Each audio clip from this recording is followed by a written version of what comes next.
Hello friend, नमस्ते, प्रणाम। मैं किरण राजपूत आप सभी का स्वागत करती हूँ अपने चैनल में। तो आज मैं बहुत ही सुंदर सोहर खिलौना गीत लेके आई हूँ। आप लोग को जैसा भी लगेगा कमेंट में ज़रूर बताइएगा। अच्छा लगे तो लाइक कमेंट शेयर कीजिए। मेरे चैनल पर जो न्यू है तो मेरे चैनल को सब्सक्राइब करिए, बेल आइकन को दबाना ना भूलिए ताकि मेरा न्यू वीडियो आप तक पहुँचता रहे। तो चलिए गीत को स्टार्ट करती हूँ।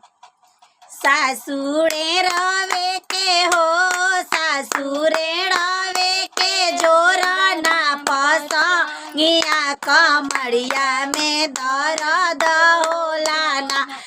सासुरे रवे के हो, सासुरे रवे के जोरा ना पसंगिया कमरिया में दर्द होला ना। बहुआ के करा संगे हो, बहुआ के करा संगे कैलू बाला जोड़िया कमरिया दर्द होला ना। बहुआ के करा संगे हो, बहुआ के करा संगे कैलू बाला जोड़िया कमरिया में दर्द होला।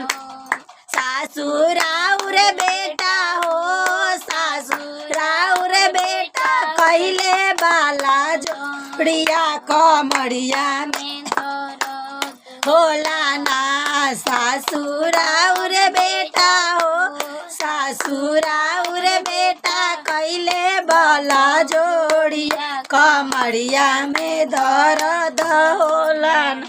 बउआ धीरी जवा धर हो, बउआ सगुरवा धर हो।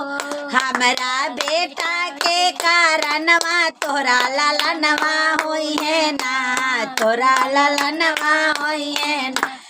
हमारा बेटा के कारणवा, हमारा बेटा के कारणवा तोरा ललनवा होई है ना, तोरा ललनवा होई है ना।